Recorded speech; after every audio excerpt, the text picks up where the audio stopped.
Alex and Julian, thanks for taking time to speak to me today on behalf of the good people of Sunny G Radio. It's great to be here. I've got a few questions to ask you if you don't mind today. Yeah, of course. Okay. What's your favourite thing about Glasgow? Whoa, I know this is going to be tough, but... Where do I say? I mean, that's like asking what's your favourite thing about things. Home? You know, like coming back and I guess seeing your pals, seeing my family.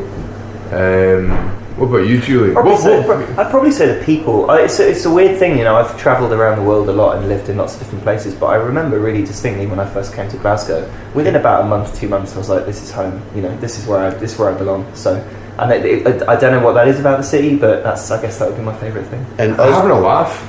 You know, people in Glasgow are a good laugh. You know, us Glaswegians love to hear people say this is our home. So welcome. Yeah. Oh, thanks. To Glasgow.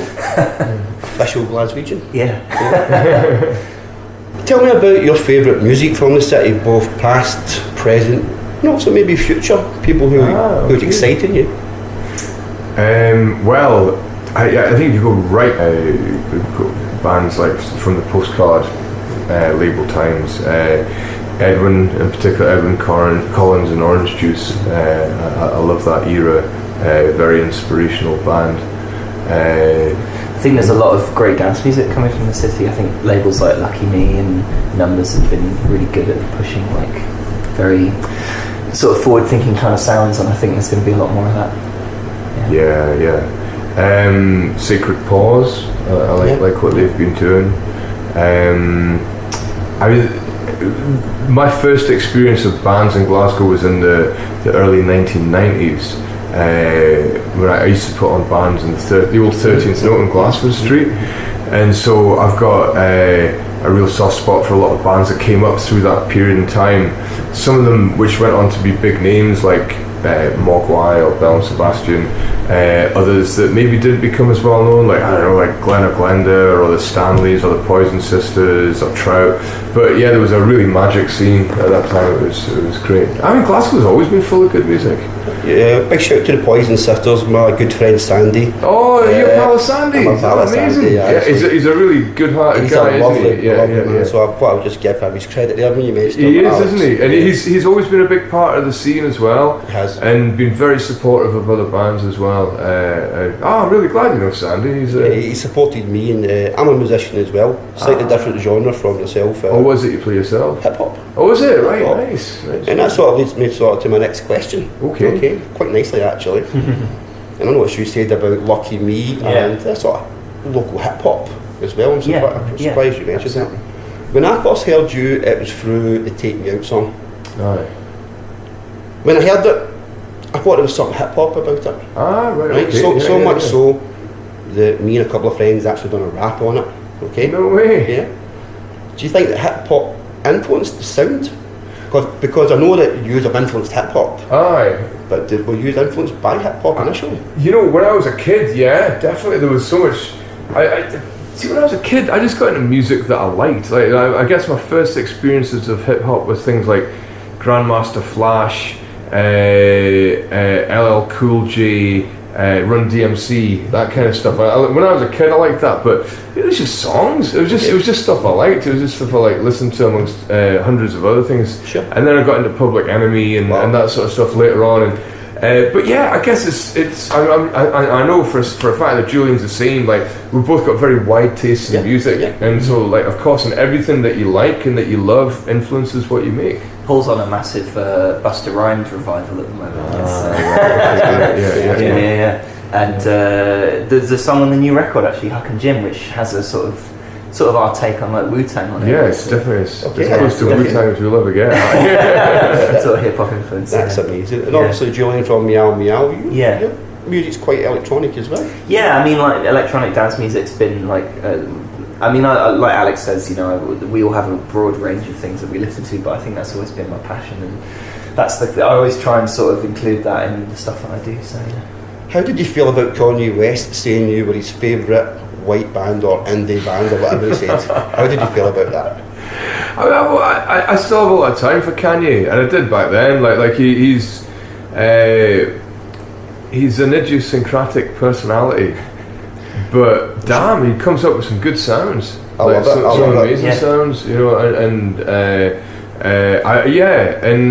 like still his latest records as well. Like I love them. There's always something new, something fresh going on. Was there. it you? It was somebody who described him to me as almost like an outsider artist, Yeah. like an incredibly popular outsider artist. Totally. It's like such an amazing vision, and like he knows exactly what he wants to do, but it's so weird. Yeah. But really engaging at the same time. Yeah, he's not predictable at all, and that's what I like about him.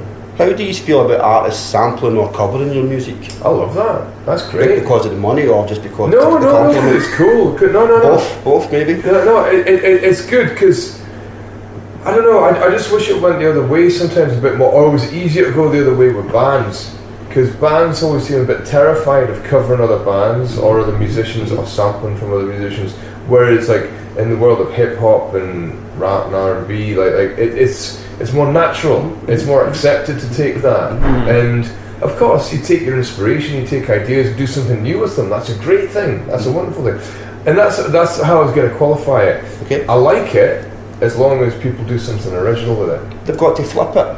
Exactly. You know, you've got to say, right, I'm listening to this, but I'm listening to it in a totally different way from the way that it was played in the first place. You know? The FFS project was extremely well received. What did you gain from working with Sparks? You know, it was very inspirational in the sense that Ron and Russell are both, you know, they're both men in their 70s now, and they still have like a passion and a real love of what they're doing. And I think for any artist that's younger than them to sort of like see that you've got somewhere to go.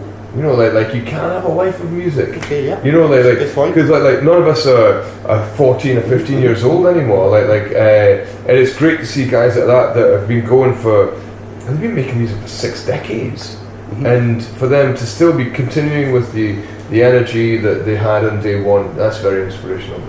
And that energy came through on that record. One of my favourite records. Oh, brilliant! I really loved that record. Police Police Encounters, yeah. You've got strong links to Govan. Yes, that's right. Yeah, we recorded our third record there. That's right. Yeah. What made you record in the Govan Town Hall?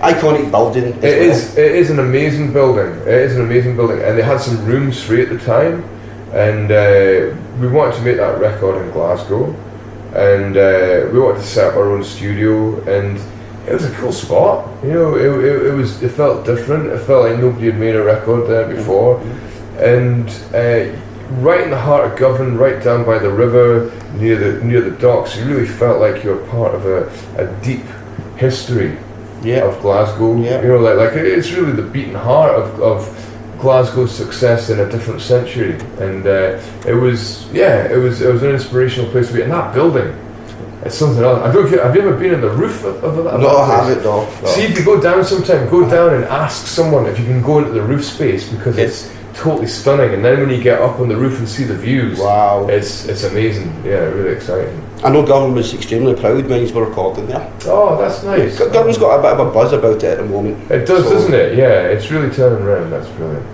The new album's phenomenal. Thank you. Love it. I think to me it's got a sort of funk, bouncy vibe to it, which Glasgow's going to love tonight. Hey, they're going to Glasgow likes to bounce, doesn't it? Yeah, they'd love to bounce. What comes first, the lyrics or the music? It's either. Like sometimes it's a lyric, sometimes it's the music. There's no predictable way to write a song for us. Like there's lots of different methods. Yeah. Have a great show tonight. Thanks for taking time today. It's been amazing. It's been amazing to chat to you as well on behalf of the good people of Govan and Glasgow. Well, I'll love to Sonny G and all of Govan. It's been great chatting with you. Thank you. Thanks a lot.